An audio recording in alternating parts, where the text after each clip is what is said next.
This is the story of Yingtai and Liang Shanbo. It is also my story, and yours.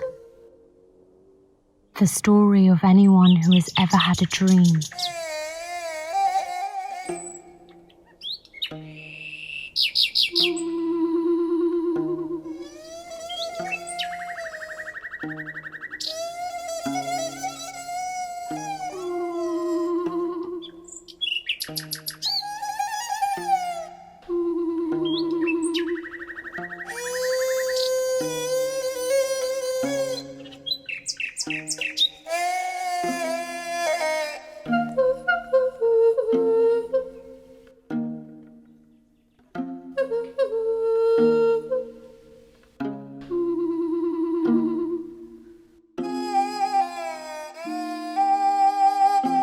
Yingtai, beautiful, brilliant Yingtai, who loved to read, to write, to learn.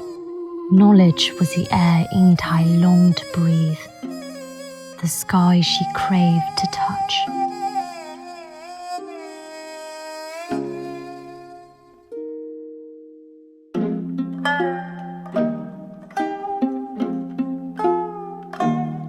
School was for boys, not for girls. Such were the rules. But Yingtai had a dream, and dreams don't know rules.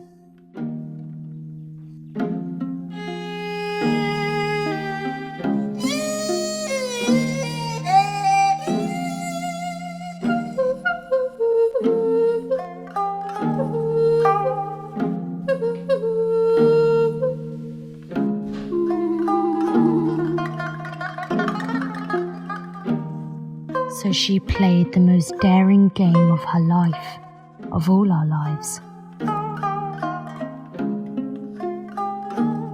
Walking on the high wire of honor with her dream in her hands.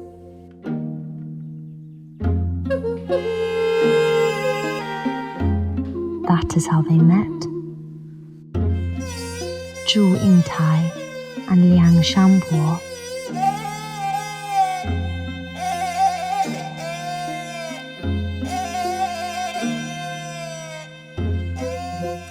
梁祝这个故事，其实它的涵盖量其实蛮大的，它的人物设置，它的戏剧冲突，其实可以完全把已有的经验放进去。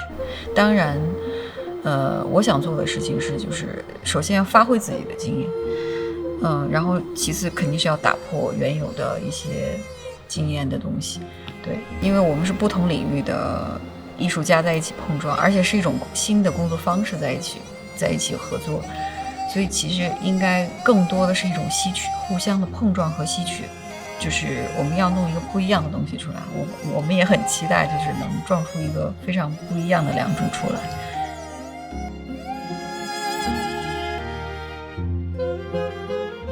Shanbo in his worn clothes, the first in his farmer family to attend school. Shanbo with his thirst to learn, to grow. For the first time, Yingtai heard her dreams beat in another heart. They swore the oath of blood brotherhood, to share joy and sorrow, always. 其实在最开始我了解到咱们这一次的创作团队其实上有很多国外的艺术家以及国内的一线的艺术家老师们，我也很希望跟这些艺术家老师们合作，也期待能有不一样的舞台呈现和效果。Yingtai这个角色其实是我觉得非常有意思的一个角色，因为她本身是一个女孩，在当时那样的一个社会环境下，她勇于迈出这样一步，像一个男孩一样出去读书，打破当时一个女性传统的概念的。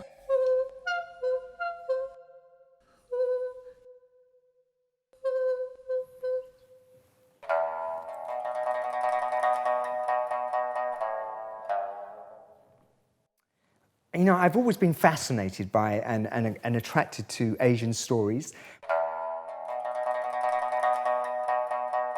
Butterfly Lovers is a story with a long history and a kind of deep cultural memory for the Chinese.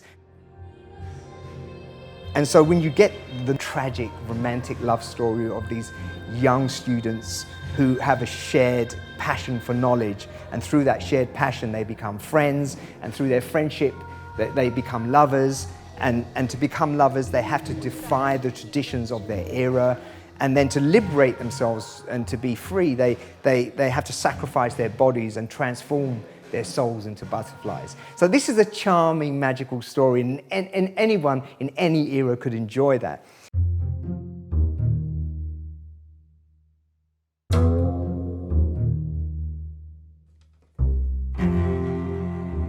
It's a really beautiful piece, you know, to talk about how the relationship between two lovers.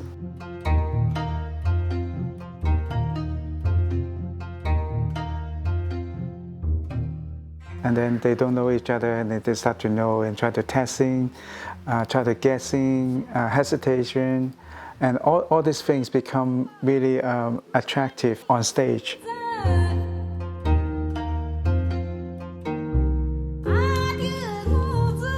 Also, they have a style of classical, traditional Chinese art, and make that the kind of erotic, more dramatic, more romantic at the same time.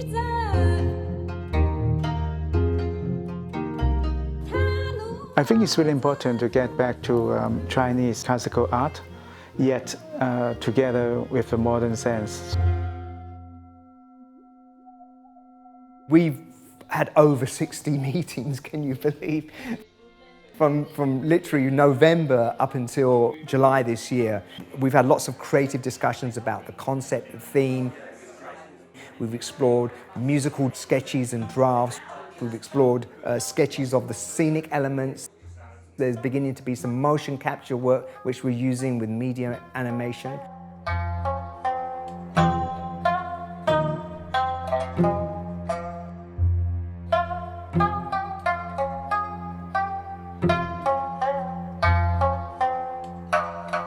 So I think we've got a really strong foundation for the project in which we can now build out, and I hope we do a really good job, you know. The ambitions are high.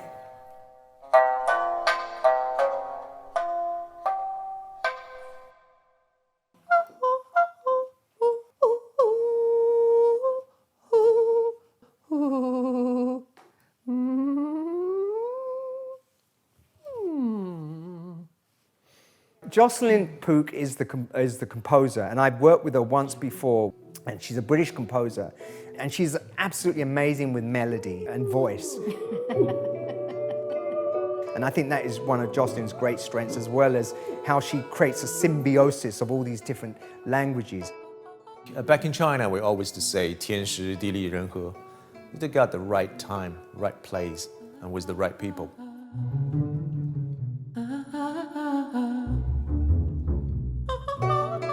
One of the biggest objectives is to put a modern twist of the traditional Chinese stories. That's the China House Art's ambitions. Global artists telling the Chinese stories in a new creative way. When people actually see what exactly China House Arts presents, they will for sure join us.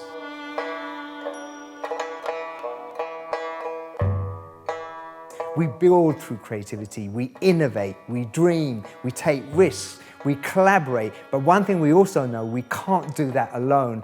You know, beautiful things can happen when different worlds meet.